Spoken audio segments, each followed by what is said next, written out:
વર્ણિવેશરમણીય દર્શનમ મંદહાસરુચિરાનનાંબુજમ પૂજિતમ સુરુ નરોત્તમૈર્મુદા ધર્મનંદનમહં વિચિંતયે. અસતોમા ષડ્ગમય તમસોમા જ્યોતિર્ગમય મૃત્યુર્મા અમૃતમ ગમય. ઓમ શાંતિ શાંતિ શાંતિ. અસ્મદ્ગુરુ સમારંભામ નાથયામૂન મધ્યમામ લક્ષ્મી વલ્લભ પર્યંતામ વંદે ગુરુ પરંપરા.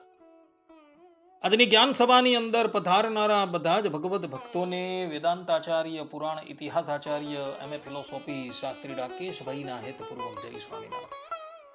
ભક્તો, આજની આ જ્ઞાન સભાની અંદર આપણે બધા ભગવાધારીને એઠું જમાડનાર, એઠા સુંગેલા પુષ્પાદિક આપે તો કઈ દુર્ગતિને પામે તથા તેનું શું પ્રાયશ્ચિત, આ વિષય પર થોડી વાત શ્રવણ કરશું. તો બધા ધ્યાનપૂર્વક આ પ્રવચન શ્રવણ કરે અને એને આત્મસાત કરી દે. તો શ્રીમદ ભાગવતના એકાદશ સ્કંદના 11મા અધ્યાયના 26મા શ્લોકમાં ભગવાન શ્રી કૃષ્ણ કહે છે કે ધર્માણામ અસ્મિ સંન્યાસઃ, અર્થાત કે ચારેય આશ્રમોમાં સંન્યાસ આશ્રમ એટલે કે ત્યાગાશ્રમ એ મારી વિભૂતિ છે.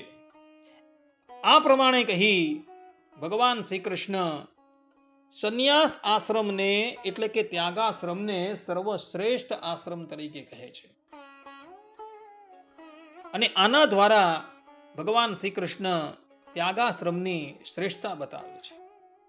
એ ત્યાગાશ્રમી ગ્રહસ્થ આશ્રમી કરતા ઉચ્ચ આશ્રમમાં હોવાથી ગ્રહસ્થના ઘરે કદાચ એને ભિક્ષાને અર્થે બોલાવવામાં આવે અને એ ગ્રહસ્થ એ ત્યાગાશ્રમીના આવ્યા પહેલા ભોજન કરી લે અને પછી ત્યાગાશ્રમીને જમાડે તો એવું ઉચ્છિષ્ટ જમાડનારો ભયંકર દુર્ગતિને પ્રાપ્ત થાય છે. મનુસ્મૃતિના 4th અધ્યાયમાં મનુ મહારાજ કહે છે કે ઉચ્છિષ્ટમ સંન્યસેત દત્વા યમ ઓયો મોહાત પુણ્ય બુદ્ધિના સ યાતિ નરકમ ઘોરમ દાતુર અન્નસ્ય દોષતઃ. અર્થાત કે મોહવશ અથવા ખોટી પુણ્ય બુદ્ધિથી જો કોઈ સંન્યાસીને એટલે કે ભગવાધારીને એઠું ભોજન આપે છે તો અન્નના દોષને કારણે દાતા ભયંકર નરકમાં જાય છે. સ્મૃતિસારના આ 4 અધ્યાયમાં કહેલું છે સ્વઘ્રાતમ પુષ્પમાલ્યમ વા સ્વભુક્તમ ચાન્નમેવ ચ યહ પ્રયચ્છતિ યત્યર્થમ સપચ્યેત નરાધમઃ. અર્થાત કે પોતે સૂંઘેલા ફૂલ એટલે કે માળા અથવા પુષ્પો, પોતે ભોગવેલું અન્ન જો ત્યાગાશ્રમીને આપવામાં આવે તો એવો અધમ મનુષ્ય ઘોર નરકની અંદર જાય છે. ગરુડ પુરાણના પ્રેટ ખંડમાં શ્રીમદ નારાયણ ભગવાન કહે છે કે સંન્યાસીનમ દૂષયિત્વા દાન કર્મણિ માનવઃ રૌરવમ નરકમ યાતિ પશ્ચાત જાયેત ચાધમે. અર્થાત કે દાનના કર્મમાં જો કોઈ સંન્યાસીને દૂષિત કરે છે તો તે પહેલા રૌરવ નરક ભોગવે છે અને પછી અધમ યોનિમાં જન્મ ધારણ કરે છે. મહાભારતના શાંતિ પર્વમાં ગંગાપુત્ર ભીષ્મ કહે છે સંન્યાસી ધર્મ મૂલમ હિ તસ્ય દોષો મહાફલઃ દૂષણાટસ્ય ધર્મસ્ય જનકઃ પતનમ વ્રજેત. અર્થાત કે સંન્યાસી ધર્મનું મૂળ છે, તેને દૂષિત કરવાથી ધર્મને જ હાનિ પહોંચે છે અને એવો દોષ કરનાર દુર્ગતિને પામે છે. આ પ્રમાણે અહીં સ્પષ્ટ રૂપે કહેલું છે કે જે પણ કોઈક વ્યક્તિ સંન્યાસીને એટલે કે ત્યાગાશ્રમીને ઉચ્છિષ્ટ ભોજન કરાવે છે, ઉચ્છિષ્ટ પુષ્પ છે, માળા છે ઇત્યાદિક અર્પણ કરે છે, એ ભયંકર દોષનો ભાજી થાય છે અને દેહાંતે ઘોર નરકની અંદર જાય છે.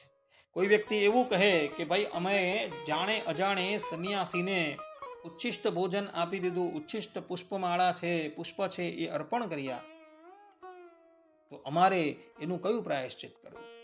ઉચ્છિષ્ટ એટલે ભગવાનની પ્રસાદી હોય કે ભગવાનની પ્રસાદી ન હોય એવું અન્ન હોય કે પુષ્પમાળા કે પુષ્પ હોય, એ બધું ઉચ્છિષ્ટ કહેવાય.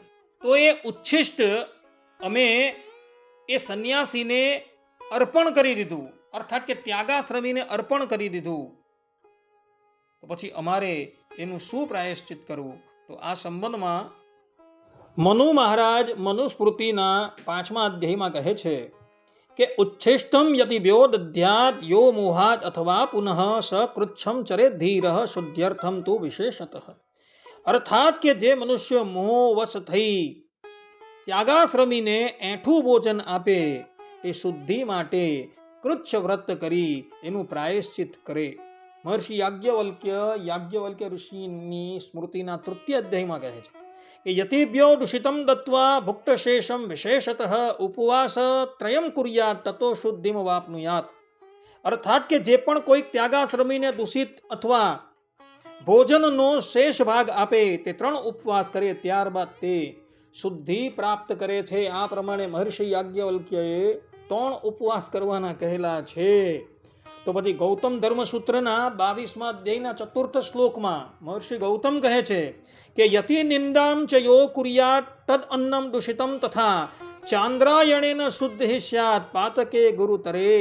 અર્થાત કે જે યતિનું અપમાન કરે છે અથવા તેમને અશુદ્ધ ભોજન આપે તે ગંભીર પાપી ગણાય અને તેની શુદ્ધિ ચાંદ્રાયણ વ્રત કરવાથી થાય છે. મનુ મહારાજ કહે છે કે ત્યાગાશ્રમીને એઠું અન્ન આપે તો એણે કૃચ્છ વ્રત કરવું.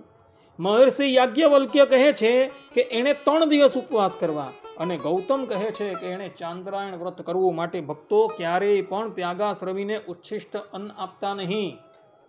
જ્યારે એવો તમારા ઘરે ભિક્ષાને અર્થે પધારે ત્યારે સર્વપ્રથમ એને ભિક્ષા આપજો અને પછી તમે ભોગ લગાવજો.